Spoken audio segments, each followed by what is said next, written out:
예, 이제 두 번째 시간 들어갑니다. 짐승 잡아먹는 이 말씀은 요한복음 4장에서는 나이는 너희가 알지 못하는 먹을 양식이 따로 있다 이렇게 하셔서 사마리아 여인과 사마리아 사람들이 전도를 해요. 그 동네 사람들이 예수님께 나와서 말씀을 들은 것이 그게 예수님이 식사하신 거였었죠. 그런 것이 이제 사도행전 10장에 베드로에게 이상을 보여주신 건데 오늘 우리는 그 10장을 다 읽으면 시간이 많이 가니까 사도행전 11장 1절에서 18절을 읽고 오겠습니다. 사도행전 11장 이제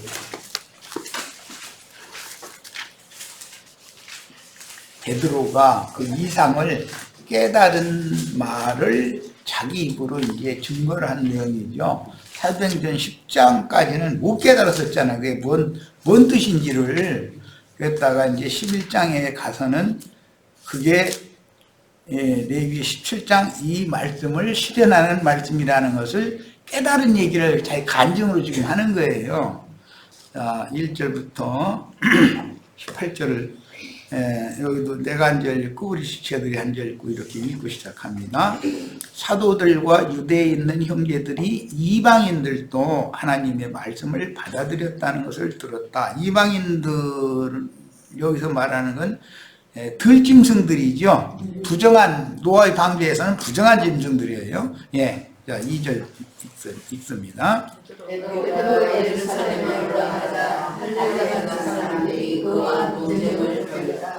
그들이 그대는 할례받지 않은 사람들의 집에 들어가서 그들과 함께 음식을 먹었습니다 라고 하니 베드로가 이 일을 차례로 설명하기 시작하였다. 내가 요파시에서 기도하다가 비몽사몽 중에 이상을 보았는데 하늘에서 큰 보자기 같은 어떤 그릇 하나가 내려와 네 귀퉁이로 내려앉더니 내게로 오는 것이었습니다. 내가 그 속을 눈여겨 살펴보니 땅에 네 발 가진 짐승들과 들짐승들과 기어다니는 것들과 하늘의 새들이 보였습니다. 오늘 레위기 17장에 잡아먹을 수 있다고 하는 짐승이 세 가지였죠. 들짐승, 집짐승, 새들, 달짐승 이렇게 세 가지였어요. 내가 그 속을 눈여겨 살펴보니 땅에 네 발 가진 짐승들과 들짐승과 기어다니는 것과 하늘의 새들이 보였습니다. 그때 베드로야 일어나 잡아먹어라 라고 하는 음성을 듣고 내가 말했습니다. 주님 절대로 그럴 수 없습니다. 속되거나 더러운 것은 한 번도 제 입에 들어간 적이 없습니다. 이거 10장에서 이랬었죠. 그러자 하늘에서 두 번째로 하나님께서 깨끗하게 하신 것을 네가 속되다고 하지 마라 라고 하는 음성이 들렸습니다. 이런 일이 세 번 있으므로 모든 것이 다시 하늘로 들려 올라갔습니다. 그러니까 집짐승, 들짐승, 나는 새들 먹을 만한 짐승이라면 그거 다 잡아먹으면 베드로와 함께 승천하는 거죠. 우리 형제 자매님들도 예수님과 함께 승천해서 하늘에 앉혀진 자 같은 되었으니까 지금 여기 이렇게 와서 이 말씀 듣는 거잖아요. 이 말은 전부 하늘의 소리지 이게 무슨 땅바닥 기어다니면서 땅 파먹고 살라는 소리가 아니잖아요. 하늘 양식 먹고 살라는 소리지. 자 11절 읽습니다. 바로 그때 가이사랴에서 나에게 보낸 세 사람이 우리가 묵고 있던 집 앞에 서 있었습니다. 그때 그 영역에서 나에게 말씀하셨습니다. 아무것도 의심하지 말고 그들과 함께 가라. 그래서 이 6명도 나와 함께 갔습니다. 우리가 그 사람의 집에 들어가자. 자, 속죄일 제사를 내가 다 마쳤으니 모든 부정한 건 없다. 이제 세상 죄는 내가 다 대신 짊어졌다. 해결 다 했다. 그러니까 그들 뭐 누구는 부정하다 말다 그런 거 갈 필요 없다. 이 말이지요 지금. 네. 이게 이제 17장으로 간 얘기예요. 레위기로 말하자면 그는 우리에게 이렇게 이야기해 주었습니다. 그가 보니 한 천사가 집에 서서 사람을 요바로 보내어 베드로라는 시몬을 초대하십시오. 그가 그대와 그대의 온 집이 구원받을 말씀을 그대에게 말해줄 것입니다. 라고 하였다. 그래서 내가 말하기 시작하자 성령께서 처음에 우리에게 내려오신 것과 같이 그들에게도 내려오셨습니다. 그때 나는 요한은 모세의 침례를 줬으나 여러분은 성령의 침례를 받을 것이다. 라고 하신 주님의 말씀이 생각났습니다. 그러므로 하나님께서 주 예수 그리스도를 믿은 우리에게 주신 것과 동일한 선물을 그들에게도 주셨다면 내가 누구이기에 하나님을 가로막을 수 있었겠습니까? 그들은 이 말을 듣자 잠잠해졌고 하나님께 영광을 돌리며 그렇다면 하나님께서 인간들로 회개하여 생명에 이르도록 해주신 것이니라 라고 말하였다. 자, 지금 내가 사도행전 16장 대속죄일제사가 끝나고 17장으로 이어진 말씀을 나누는 중에 여기를 이렇게 읽자고 한 것이 지금 내가 말하고자 하는 의도를 충분히 이제 이해하시겠죠? 이미 야곱이 바단 아람으로 가는 길의 노중에서 베델이라고 하는 곳에서 깊은 잠에 들었어요. 깊은 잠에 드는 것은 예수님 십자가에 죽는 것을 상징하는 거예요. 그게 아담을 깊이 잠들게 하고 그 갈대를 꺼냈다 그랬는데 그때 하늘이 열리고 하나님의 이상이 보였어요. 뭐냐? 자기가 누워있는 이 땅, 저주받은 땅에서 하나님이 계신 하늘로 사닥다리가 딱 놓이더니 사다리를 타고 천사들이 오르락 내리락 하는 것이 보였다 이거예요. 야, 지금 하늘에서 내 보자기에 베드로가 생각할 때는 부정한 것들이라고 생각하고 있는데 그 가득 들어있는 부정한 짐승들을 가득 담고 있는 보자기가 네 끈에 묶여가지고 땅의 사방으로 내려왔다 이거예요. 그랬는데 이게 뭔 일인가 하고 깨닫지를 못하고 있는 동안 세 번 그 일이 내려왔다 올라갔다 내려왔다 올라갔다 했는데 이것이 예수님이 하늘에서 오셔서 저주받은 땅에 있는 모든 죄인들의 모든 죄들을 대신 짊어지고 다 깨끗하게 해놓으셔서 그들도 이제는 하나님의 임재가 있는 하늘로 올라갈 승천할 수 있는 그런 길이 열렸다는 뜻이구나라는 걸 베드로가 깨닫는데 이렇게 베드로 같은 그런 주님이 쓰시는 종이지만 이렇게 뜻해서 깨달아지는 거예요. 야, 우리 형제 자매님들도 이런 말씀을 통해서 사다리 이제 창세기에서는 사다리가 놓여가지고 사다리 타고 올라갔다 내렸다 하는 걸로 이렇게 이제 보였는데 여기서는 끈으로 내 귀퉁이를 묶어가지고 하늘에서 내려왔다가 또 하늘로 올라갔다가 이제 이런 것을 보여주셨어요. 주님께서 구속하신 사람들을 구속을 위해서 땅에 오셔서 구속한 사람들을 데리고 하늘로 올라가는 계시를 세 번이나 연거푸 보여준 거예요. 그러니까 우리 같은 사람도 이제는 깨끗함을 다 받은 사람들이죠. 주님은 이미 속죄의 제사를 바쳐놨으니까 이것이 우리에게 적용되려면 17장으로 가려면 믿어야 되는 얘기다. 예수님이 사울길을 앞서 가셨으면 우리는 뒤따라가려면 믿음으로만 가는 거다 이 말이에요. 예. 자, 이 문제를 마음에 이제 잘 새겨 두시고 자료 말씀으로 다시 돌아갑니다.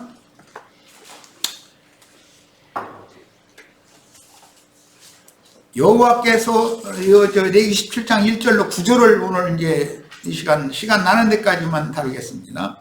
여호와께서 모세에게 말씀하여 이르시되 아론과 그의 아들, 이것은 개정 성경이에요.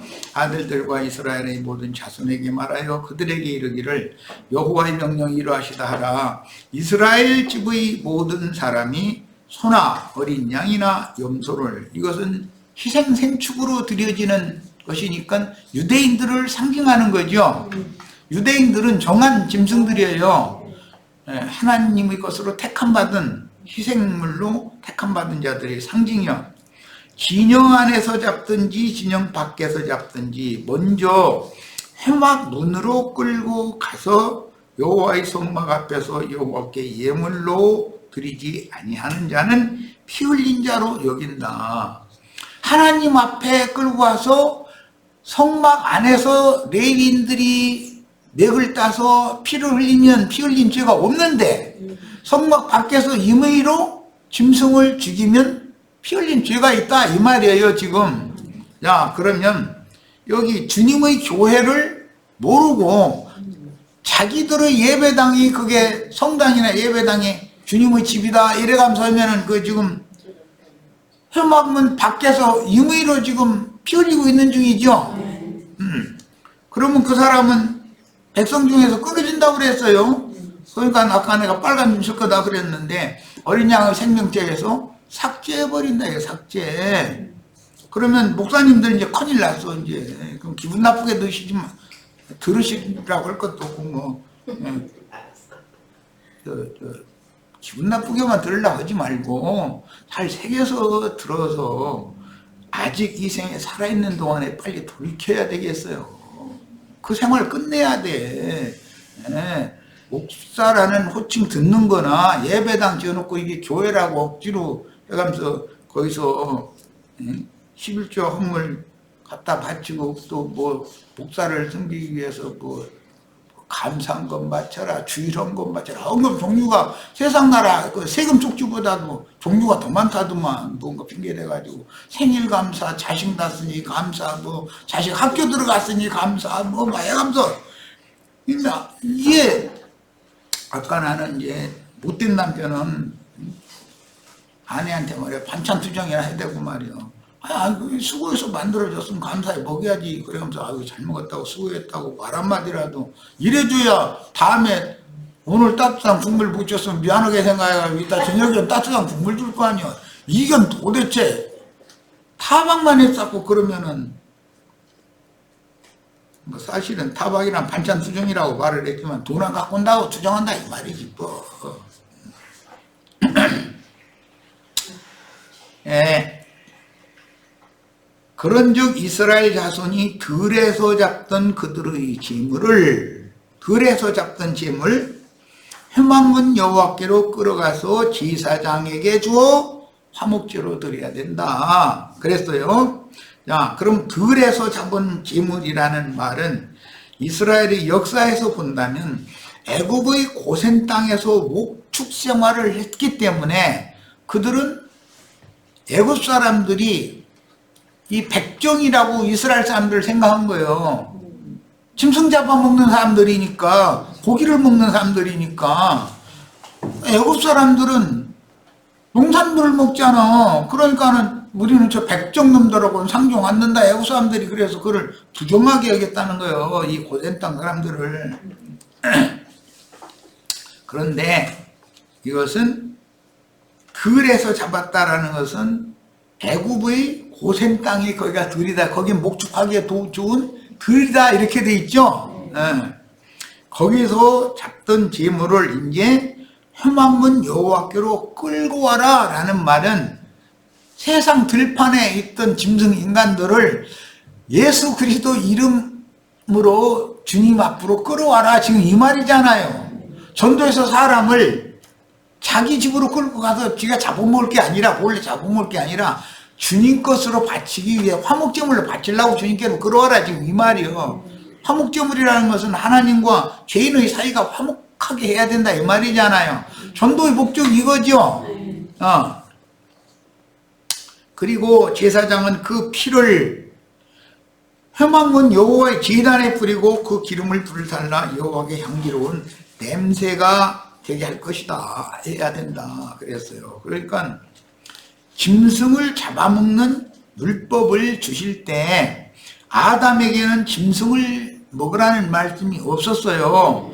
노아의 때 이후로 산 동물도 너에게 이제 식물로 준다 그랬어요. 그것은 근거가 부정한 짐승, 정한 짐승도 노아와 함께 방주에 다 불러들였죠. 방주에 불러들인다는 건 뭘 말하는 거예요? 전도자들이 나가서 나팔을 불어서 전도를 한다 이거예요. 그래서 내가 이거 창세기 강해 그 6장 강해 때 아니 노아가 방주 쳐놓고 나서 저 북극에 가서 북극곰 조금 끌고 와가지고 방주에다 끌어다 놓고, 저 남극에서 고래 한 마리, 펭귄 한 쌍에게 또 끌어다 놓고 이렇게 했다는 말이냐? 그럼 기독교는 다 그렇다고 믿으니까. 응? 그럼 이제 아프리카 들판에 가서 세렝게티에 가가지고 사자 한 마리, 뭐 코끼리 한 마리, 악어 한 마리만 등등, 아니 한 쌍이건 두 마리씩 해야 되는구나 그것도. 이게 다 끌어다 넣어놓고 그랬단 말이냐 이거예요 지금. 그게 아니죠. 땅 끝까지 모든 민족에게 나가서 전도를 해서 사람들을 내 앞으로 데려다 놔라. 교회 안에 들어오게 만들어라. 방주 안에다 들어오게 만들어라. 이 말이지. 노아가 그 일을 했다라는 말이요. 전도 사명을 행했다. 이 말이지. 그렇게 해석을 해야 맞지. 북극에도 갔다 왔고, 남극에도 갔다 왔고, 저기, 아프리카 세렝게티에도 갔다 왔고, 뭐, 막 이렇게 해대기 시작하면, 이거는, 아니, 방주라는 게 규격이 있는데, 예를 들어서 사자, 호랑이 한 쌍씩 갖다 놨어. 그러면 거기다 토끼니 뭐니 모든 짐승들 한 쌍씩 갖다 놓으면 그거 다 놔둡니까? 며칠 만에 다 먹어버리고 밥 달라고 먹고 소리 질렀었지. 그게 말이 되겠냔 말이오. 지금 그 얘기겠는가. 그 넓은 광야에서 호랑이나 사자들이 사는데 그걸 그 좁은 방주에다 데려다 놓고 뭐 토끼니 꿩이 막 있는 거 모든 짐승들 다 갖다 넣어놓으면 이틀도 안 가서 다 먹어버리고서는 나 배고파 죽는다고 뭘 꺼내놓으라고 난릴 테니 그거 어떻게 하란 말이오. 성경을 해석을 해도 어느 전도권 이치에 맞는 해석을 해야지. 그때 막 온 땅이 막 비가 얼마나 많이 왔는지 막 많이 와가지고 히말라야 산맥 저희가 다 묻혔대. 막 이래버려. 아니 성경에 어디 히말라야 산맥 묻혔다는 말이 어디가 있어. 이런 식이면 이건 안 된다는 거예요. 그게 뭐예요? 본능으로 하는 것으로 망하는 자들이 하는 짓거리 아니냔 말이야. 계시를 받아야지 성경이니까. 네? 자, 이제 그런즉 이스라엘 자손이 들에서 잡던 이라는 것은 그때 당시 역사상으로는 애굽의 고센 땅 들판, 고센 땅의 들판에서 그들은 목축 생활을 했으니까 백정 노릇을 하고 사는 거예요. 이브리인들은 애굽 사람들이 볼 때는 저놈들하고는 상종도 하죠. 완전히 상놈들이구만 이래요. 우리나라 사람들도 그랬어요. 그럼 이제 돼지고기, 쇠고기 왜 사다 처먹어? 백정놈들 상종 안 하려면 사지를 말해야지. 그럼 백정노릇 안 할 거 아니야. 사는 사람 마음도 없으면. 저희가 사다 먹으니까 저희한테 팔으려고 그 사람들 백정노릇 먹고 살려고 지급으로 하는 건데 이게 얼마나 위선적인 생활이냐 이거예요. 내중 뭔 얘기인지 다 아실 거예요. 우리는 거룩한 목사님이라고 하면서 그렇게 해서 될 일이요. 우리가 백정이 아니라 그 목사가 백정이지. 그렇죠? 실제로는 신부 목사들은 다 백정놈들이요 그게.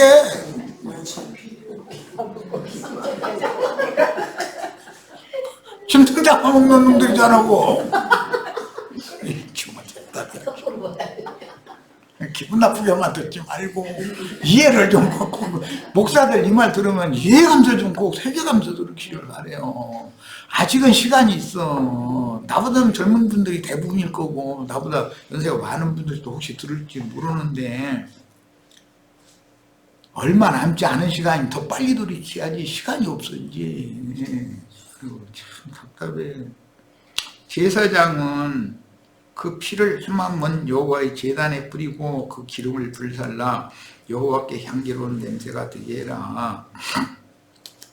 그러니까 하나님과 짐승을 화목되게 하는 것이 제사장을 파송한 목적이고 짐승을 잡아먹으라고 하는 말씀의 의미다 이 말이에요. 짐승들과 하나님이 나 짐승들하고 친하게 되고 싶고 짐승 짐승들 저기 하나님 사람으로 만들어가지고 나랑 내여관 삼으려고 그래요. 그런 것도 중매 좀 잘 좀 해다고 부탁했다 이 말이요. 그런데 중매 사명을 받은 자가 사람 만나서 만만한 사람 있으면 기한에 삼아버리면 하나님이 이놈 괘씸해서 그거 가만 놔두겠어요?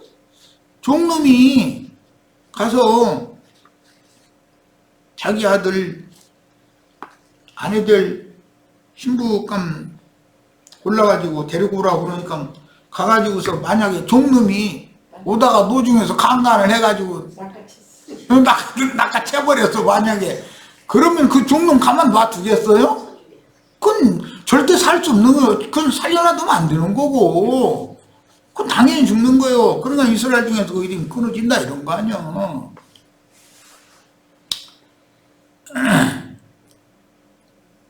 그들은 전에 음란하게 섬기던 수염소 귀신, 이 애굽의 신은 이제 수염소예요. 수염소는 그 양무리의 인도 직분을 말할 때 수염소라고 그래요. 그 스가랴서에 나오죠.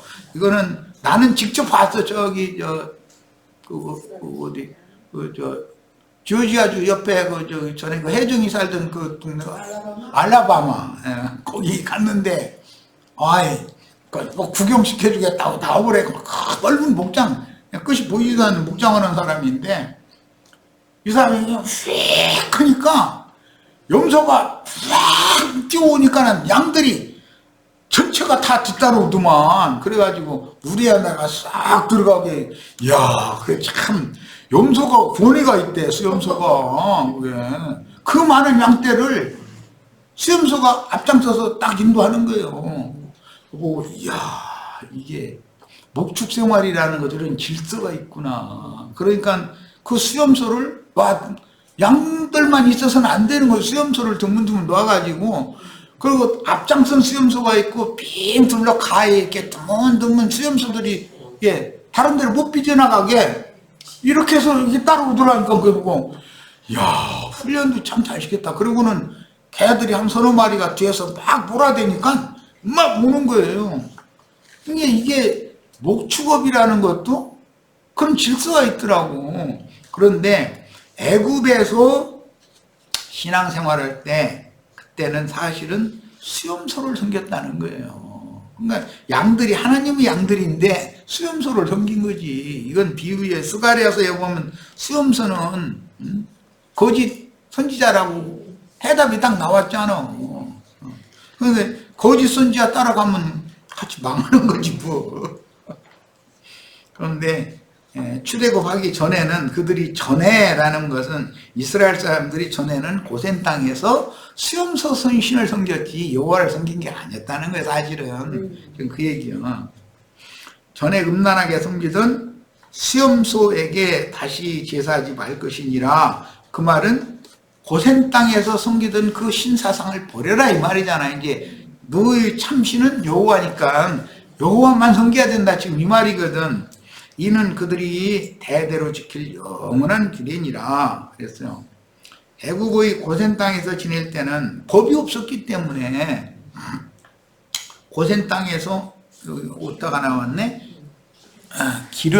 고센 땅에서 길은 각자의 짐승을 잡아먹었으며 태양신 숭배에 따른 수염소 우상을 섬겼다. 고센 땅의 신앙생활이 이랬다는 거예요. 이스라엘이.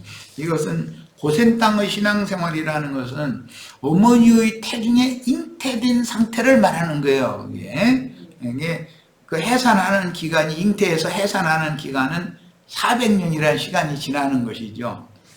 자, 너는 또 그들에게 이르라. 이스라엘 집사람이나 혹은 그들 중에 거류하는 거류민이 번제나 제물을 드리되 회막 문으로 가져다가 여호와께 드리지 아니하면 그는 백성 중에서 끊어지리라. 그러니까 하나님의 것으로 드려야지 그냥 자기 것으로 잡아먹으면 그는 백성 중에서 그 이름이 끊어진다라는 말이니까 어린 양의 생명책에서 아무개 목사 하는 소리 하는 사람은 다 호적에서 삭제해버린다 지금 이 말이요.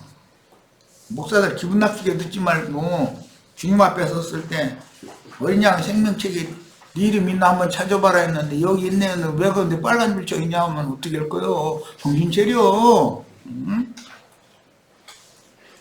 시내산 율법을 받은 이후 광야교회 생활을 명령하신 말씀이고, 가나안 기업에 들어가면 각 총에서 짐승을 잡아먹을 수 있게 하세요. 율법에 이제 이렇게 했어요.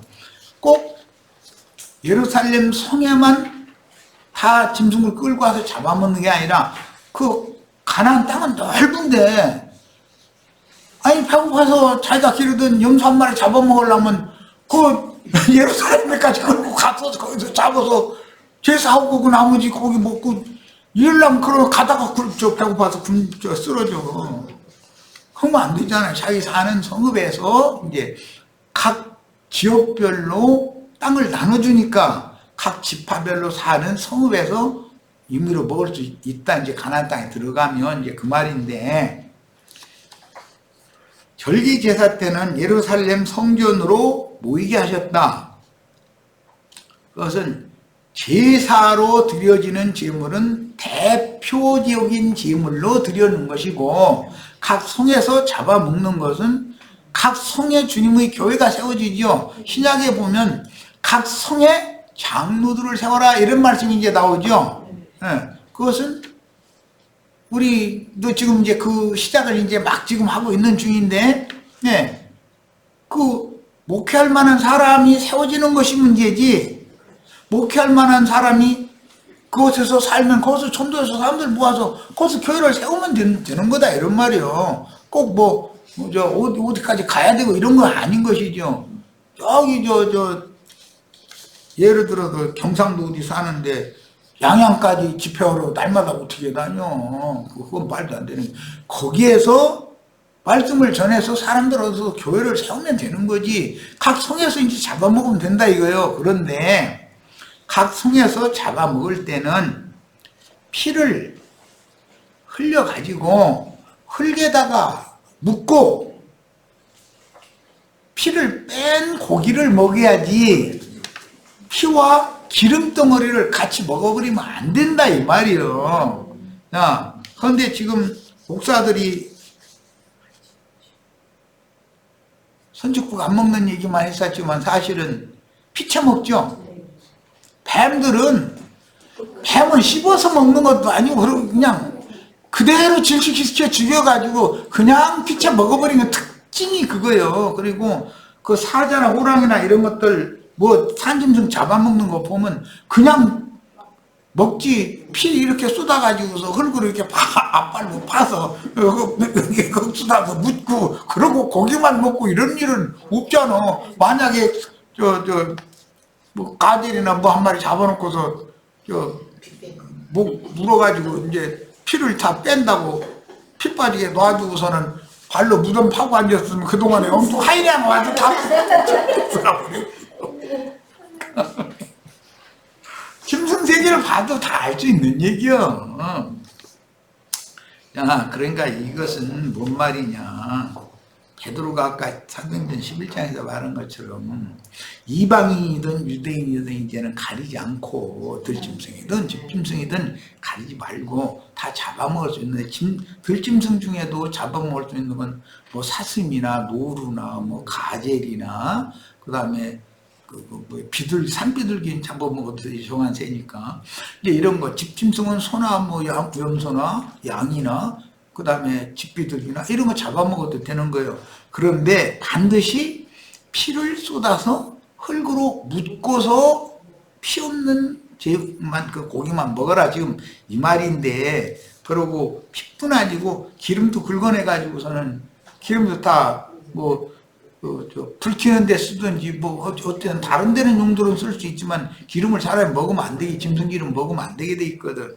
그러니까 이런 것은 다 복음을 전할 때 사람을 회개시켜서 내가 어떠한 죄인인가를 먼저 깨닫고 자기 죄를 토설하고 자백하게 하고, 너의 옛사람 육신에 있는 옛 자아를 이제는 예수와 함께 십자가에 못 박혀 죽은 사실을 믿어라 해서, 이게 옛사람이 죽은 사실이 믿어진 입으로 이제 믿어진 것을 입으로 시인을 하면 그 사람은 너는 이제 예수 시체와 함께 화해판 무덤에다가 이제 묻어야 된다, 장사해야 된다 해서 장사된 것까지도 믿어야 그 사람이 거기서 부활해서 새 영과 새 마음으로 주님을 섬길 수가 있다. 지금 이렇게 전도를 해라 이 말이요.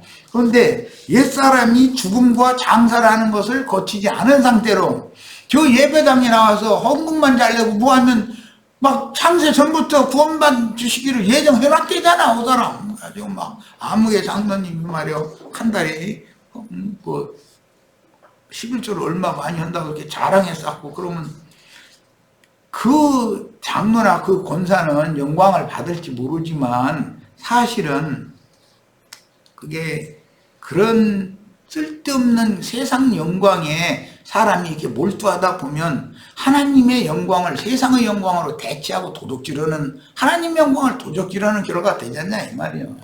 그럼 하나님의 생명시에서 이름을 삭제하는 건 너무 당연한 일이고요. 야, 요한복음 6장 51절 59절 인용구를 읽습니다.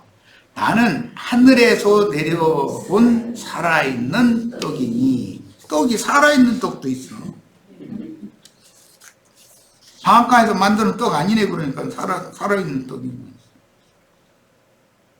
사람이 이 떡을 먹으면 영생하리라. 내가 줄 떡은 곧 세상의 생명을 위한 내 살이라. 그러니까 세상의 생명을 위한 주님의 살을 먹어서 떡으로 먹게 하려면은 주님이 피를 흘려야죠. 피 없는 제육을 먹여야 된다라는 말을 적용이니까 하시니라. 그러므로 유대인들이 서로 다투어 이르되 이 사람이 어찌 자기 살을 주어 우리에게 주어 먹게 하겠느냐. 예수께서 이르시되 내가 진실로 진실로 너에게 이르노니 인자의 살을 먹지 아니하고 이것만 얘기한 것이 아니라 추가했죠. 인자의 피를 마시지 아니하면 이랬어요. 그냥 구약 성경에는 무조건 오고 짐승의 피를 먹지 말아라라고만 돼 있죠. 그런데 사람의 피는 먹어야 된다라고 돼 있지가 않아요. 구약 성경은 그렇게 돼 있지 않죠. 노아의 때 보면은 짐승의 피든지 사람의 피든지 흘리면 다 정죄받는 거예요. 피를 흘리는 자는. 그런데 여기에서는 인자의 피를 마셔라 라고 했으니까 인자가 피를 흘려야 되는데 인자의 피를 흘려줄 사람들이 필요하죠. 이게 노아에게 이미 말씀하셨단 말이에요. 짐승이면 짐승에게서 그 피를 찾을 것이고 사람의 피를 흘렸으면 그 사람에게서 내가 그 피를 찾을 것이다. 그래서 계시록 6장 9절로 11절에는 우리의 피를 신원하여 주시지 아니하시기를 어느 때까지 하려 하시나이까, 이 말씀이 거의 근거같이 흘러나온 말이잖아요. 자, 그러니까 이 하나님의 말씀을 전하는 사람을 하나님의 사람, 전도자들이란 말이야.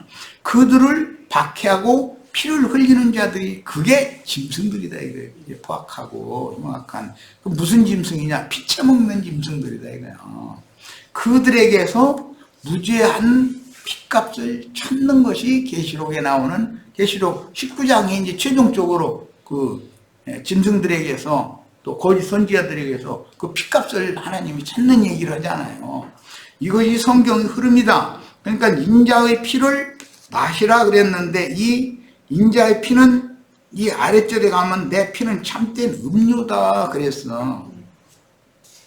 참된 음료다라는 말은 진리의 물이다. 이제 이 말은 생명수다 그 말이지. 생명수.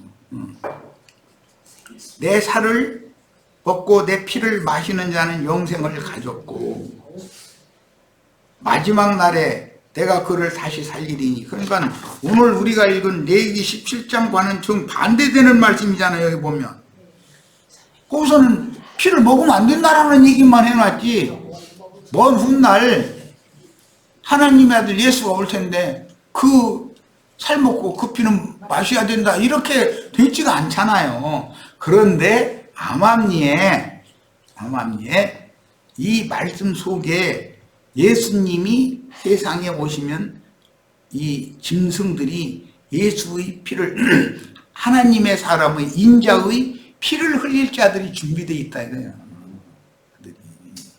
그리고 인자의 피를 사람이 마시라고 한 것은 피는 생명이다 그랬으니까 예수의 생명을 네가 네 육신의 생명 피를 다 쏟아서 육신의 생명은 버리고 예수의 새 생명은 받아들여라 지금 이 말이지.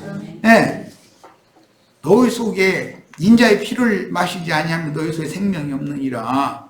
즉 예수님이 16장에서 보여준 속죄제와 번제로 드려졌고 최종적으로 우리 같은 죄인들과 하나님 사이를 화목하게 하는 화목제 제물이 되어주셨다 그 말이란 말이에요.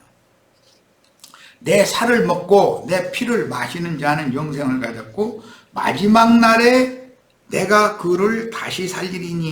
이 마지막 날에라는 것은 이제 이건 많은 해석이 필요한데 구약시대 경륜적인 마지막 날이 있어요. 이 모든 날의 마지막에는 아들로 말씀하셨다. 그 마지막 날이죠. 그것은 율법시대의 종교를과 그리스도의 새시대, 예언된 새시대의 그 과정, 거기를 마지막 날이라고 경륜적으로 말한 것이 있고, 우리 개인적으로 적용을 하면 내가 이 생을 떠나는 날이 마지막 날이에요. 세상 끝날이라는 개념은 이렇게 양면 적용을 잘 하셔야 돼요. 문맥에 따라서 어디서 세상 끝 이렇게 말하면 한 시대가 끝난다는 뜻, 은혜의 시대가 율법과 선지자의 때가 이렇게 그 천년 왕국이 이렇게 끝나는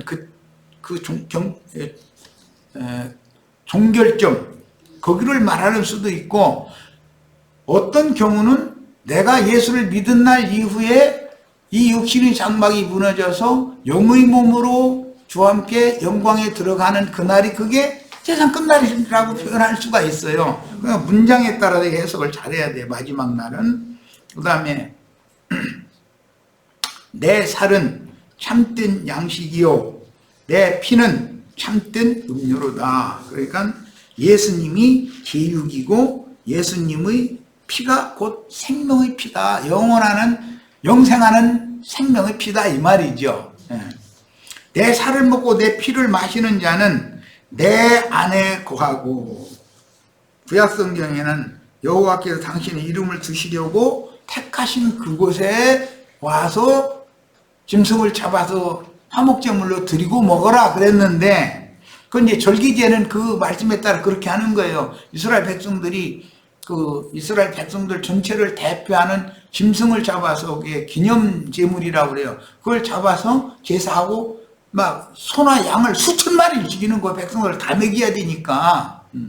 그런데 각 성에서도 똑같이 그렇게 할 수 있는 길을 지금 열어놓으셨어요. 그것은 신약의 교회 생활이 어떻게 실행될 것인가를 보여준다. 위에 있는 예루살렘에 다 모여서 주님을 경배해야 되지만 각 성에 각 지역교회, 지역교회라는 걸 세워서 거기서 교회 생활을 해야 된다 이거예요. 그래도 그들은 거룩한 성 새 예루살렘을 지향하고 위에 있는 예루살렘에 들어간 자들의 교회 생활을 실행을 해야지. 예를 들어서 LA에 우리 유영재님이 모임을 세웠는데 나는 내 교회 따로 이렇게 할 거야. 사람들이 예를 들어 이제 많이 모이니 지금 몇 명 안 모이니까 그런 생각도 안 들지만, 만약에 사람들이 많이 모이면 사람이 변질될 수 있잖아, 인도자가. 그렇게 되면 그 이름이 흐려진다는 것을 생각을 해야 된단 말이에요. 이렇게 중요한 문제예요. 각지에서 모임을 세울 때는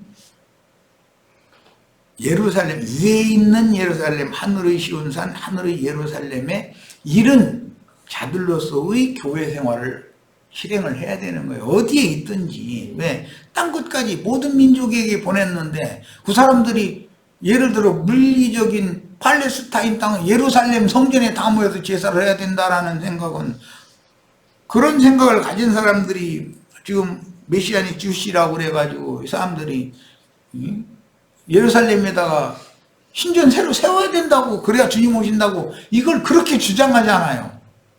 그러면 온 세상에 있는 모든 사람들이 제7일 안식일 날마다 절기 때마다 이제 비행기 타고 거기 다니다가 거기 갔다 오면 일주일 지나면 또 가야 돼. 이놈 안 갔던 건데 이제 그러라는 말은 아닐 거 아니야. 어느 곳에 있든지 하늘의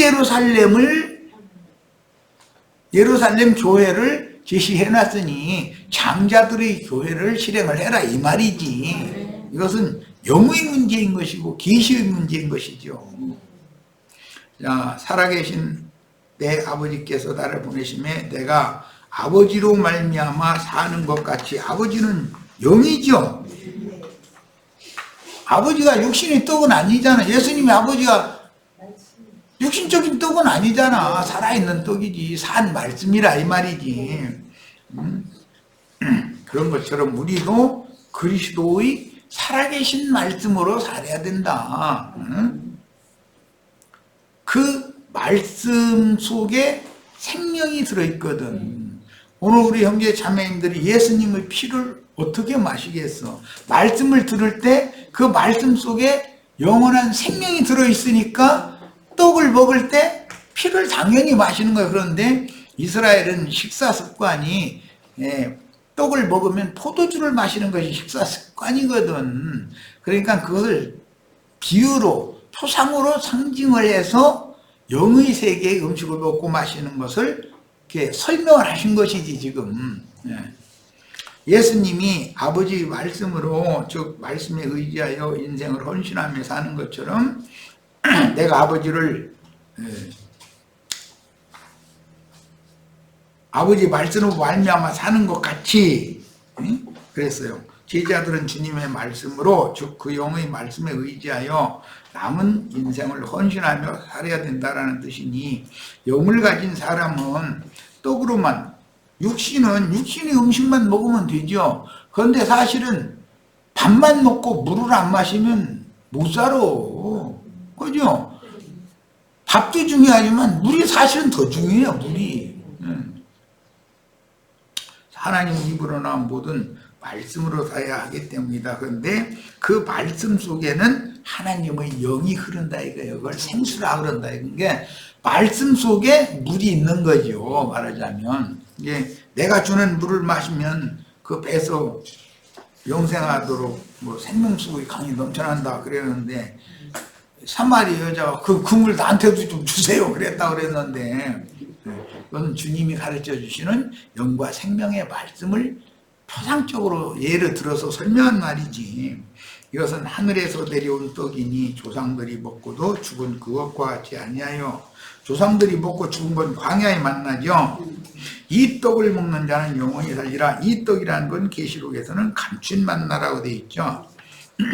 주님께서 증거하시는 영과 생명의 말씀을 믿음으로 받는 자들은 영생할 것이다 라는 뜻이니, 인자 예수는 하나님이 정한 온전한 한 제물이기 때문에 그 한 몸을 바쳐서 자신의 말씀을 실현하여 교회로 세우실 거예요. 예루살렘의 성전을 세우는 것은 하늘의 예루살렘에 이른 자들, 그 하늘의 예루살렘은 거기 이상을 보여줄 때 성전을 보려고 보니까 성전은 따로 없고 예루살렘 성 자체가 하나님이 임재해 계신 성전이더라는 거잖아요. 그런 게, 이게 교회를, 어떠한 교회를 지향하고 세울 것은 이건 계시가 필요한 거예요. 자, 속죄일에 흘린 피에 근거하여 죄인들이 하나님께 화목을 위하여 제사하는 제물의 피를 흘리되 각자가 제사하지 말고 회막에서 제사하라는 규정과 아무 피든지 육체의 생명이 되는 피를 먹지 말라라는 규정인데, 레위기 17장은 속죄일 제사로 살아남은 산염소의 광야 생활을 규정한 말씀으로, 이건 굉장히 중요한 지금 표현이에요. 황소와 염소는 죽었죠. 한 마리는. 그런데 한 마리는 살아서 아사셀에게로 광야로 이끌려져서 가서 살려졌어요. 그러면 광야 교회 생활은 그럼 어떻게 할 거냐 이 말이다 이 말이에요. 말하자면 16장 속죄제사가 끝났으니까 17장의 그런 생활을 해라 지금 이 말이란 말이야. 하나님의 이름을 두시려고 택하신 그곳으로 짐승들을 끌고 와서 그곳에서 피를 흘려서 피를 제물로 드리고 너희는 제육을 먹어라 지금 이렇게 돼 있는데, 이 말은 사람들을 전도하면 회개시켜서 내가 어떠한 죄인지를 깨닫고 자기 죄를 도설하고 자백하게 해서 하나님이 그 영혼을 받으심직하게 해서 하나님의 것으로 드려라 이 말이란 말이에요. 이게 광야교회 16장의 속죄제사가 끝났으면 산염소가 광야교회 생활을 해야 되니까 그것을 지금 이렇게 구체적으로 설명하는 내용이다 이 말이에요. 최초에 이제 여기까지 하겠습니다. 최초의 죄인의 후속을 위하여 대속을 위한 희생의 피를 흘리고 그 가죽으로 옷을 지어 아담에게 입혀주신 여호와로부터 피를 흘리는 법이 시작되었는데, 아벨은 여호와의 법을 계시로 깨달아 믿음의 제사를 드렸고, 가인은 피 흘림의 법을 모르고 땅의 농산물로 제사하였으나 연락되지 못했다. 피 흘림이 없으면 죄들의 사면이 없다는 원칙을 가인은 그때는 몰랐던 거예요. 가인은 그 아버지 아벨이 개간한 땅의 기업을 받은 사람이었기 때문에 땅의 기업에서 나온 산물로 제사를 한 거예요. 그런데 땅의 기업이 없는 아벨은 주님이 주신 것으로 목축업을 하다가 양의 젖새끼와 그 기름으로 제사를 했더니 하나님이 받았다. 여기에서부터 제사법이 지금 갈린다 이거예요. 예배당 목사들의 전도 방식과 목회와 나도와 형제의 목회가 이렇게 완전히 다른 거죠 지금. 유대교 지도자들의 목회 방식과 예수님과 지지자들의 목회 방식이 너무너무 다른 거예요. 예수님과 지지자들은 하늘에 이른 자들의 교회 생활을 실행하도록 가르치고, 그들은 자꾸 땅의 것을 추구하고 땅만 바라보게 만드는 그런 목회를 하니까 땅만 바라보다가 땅의 일만 추구하다가 죽으면 땅의 짐승의 밥이 될 수밖에 없는 거죠. 자, 여기까지 해서 오늘은 일단 마치겠습니다.